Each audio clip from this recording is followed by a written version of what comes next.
শেখ হাসিনাকে অন্তর্বর্তী সরকারের হাতে তুলে দিতে ভারতের প্রতি আহ্বান জানিয়েছেন বিএনপির মহাসচিব মির্জা ফখরুল ইসলাম আলমগীর। তিনি বলেন, ভারত তার প্রতিশ্রুতি রক্ষা না করে স্বৈরাচারী শেখ হাসিনাকে আশ্রয় দিয়েছে। এখন ভারতে বসে তিনি ছাত্র জনতার বিপ্লবকে নস্যাতের চক্রান্ত করছেন। জনগণ শেখ হাসিনার বিচার করবে। আরো জানাচ্ছেন জাহাঙ্গীর আকন্দ। দলের দুই নতুন স্থায়ী কমিটির সদস্য অবসরপ্রাপ্ত মেজর হাফিজ উদ্দিন আহমদ ও অধ্যাপক ডাক্তার এজেডএম জাহিদ হোসেনকে সাথে নিয়ে শেরেবাংলা নগরে দলের প্রতিষ্ঠাতা শহীদ রাষ্ট্রপতি জিয়াউর রহমানের মাজারে ফুলেল শ্রদ্ধা জানান বিএনপির মহাসচিব মির্জা ফখরুল ইসলাম আলমগীর। এ সময় শহীদ জিয়ার আত্মার মাগফিরাত কামনায় মোনাজাত করা হয়। পরে সাংবাদিকদের মির্জা ফখরুল ইসলাম আলমগীর বলেন, গত 15 বছরে শেখ হাসিনা গণতন্ত্র ধ্বংস করেছেন, মানবাধিকার আইনের শাসন ভুলুণ্ঠিত করেছেন। দেশের মানুষ শেখ হাসিনার অপরাধকে খাটো করে দেখে না বলে মন্তব্য করেন তিনি। ছাত্র জনতার অভ্যুত্থানের মধ্যে দিয়ে, বিপ্লবের মধ্যে দিয়ে ফ্যাসিবাদী, ফ্যাসিস্ট, অত্যাচারী, নির্যাতনকারী, হত্যাকারী, নিপীড়নকারী শেখ হাসিনা দেশ ছেড়ে, তার জনগণকে ছেড়ে পালিয়ে গেছে।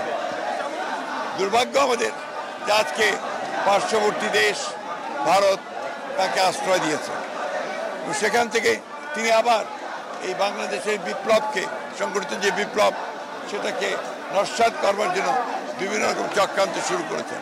এইভাবে ভারতে আশ্রয় দিয়ে ভারত তার যে কমিটমেন্ট টুয়ার্ডস ডেমোক্রেসি, এটা ভারত রক্ষা করেছে বলে মনে হয় না। আমাদের তাই আহ্বান থাকবে ভারতের কাছে যে আপনারা তাকে আইনানুগভাবে আইনের কাছে, বাংলাদেশের সরকারের কাছে তুলে দেন এবং দেশের মানুষ যে সিদ্ধান্ত দিয়েছে সেই সিদ্ধান্ত হচ্ছে তার বিচার করা, সেই বিচারের সম্মুখীন তাকে হতে দেন। অন্তর্বর্তীকালীন সরকার 11 দিনে যে কাজ করেছে তা প্রশংসার যোগ্য উল্লেখ করে বিএনপির মহাসচিব বলেন, তারা স্থির হয়ে জনগণের চাওয়াকে অবশ্যই পূরণ করবে। এই সরকারের বয়স কত হয়েছে? 11 দিন। বলেন 11 দিন। 11 দিন। 11 দিনে ওরা যা কাজ করেছে সেটা নিঃসন্দেহে প্রশংসার কাজ এবং they are settling down, they will definitely do. তাদের প্রধান কাজ হচ্ছে নির্বাচন করে জনগণের হাতে, প্রতিনিধির হাতে ক্ষমতা তুলে দেওয়া। তবে আমরা মনে করি যে জঞ্জাল আওয়ামী লীগ সরকার সৃষ্টি করে গেছে, সেটাকে দূর করতে অবশ্যই কিছু সময়ের দরকার। একটা সঠিক সুন্দর নির্বাচন করার জন্য হলেও একটা সময়ের দরকার, যে সময়ে এই নির্বাচন করে এই নতুন সরকার তারা সেগুলোকে দূর করতে পারবে, সংস্কারগুলো করতে পারবে। সেই সময় অবশ্যই এই দেশের মানুষ তাদেরকে দেবে। দলের স্থায়ী কমিটিতে পদায়ন করায় বিএনপি চেয়ারপারসন বেগম খালেদা জিয়া ও ভারপ্রাপ্ত চেয়ারম্যান তারেক রহমানকে ধন্যবাদ জানান মেজর অবসরপ্রাপ্ত হাফিজ উদ্দিন আহমদ ও অধ্যাপক ডাক্তার এজেডএম জাহিদ হোসেন। এই সংগ্রামে শুরু করেছিল বিএনপি 16 বছর আগে। শেষ পর্যায়ে এই বৈষম্য বিরোধী ছাত্র আন্দোলন, তারাও যোগ দিয়ে এই আন্দোলনকে আরো বেগবান করেছে এবং চূড়ান্ত লক্ষ্যে নিয়ে গিয়েছে। তাদেরকে অভিনন্দন জানাই।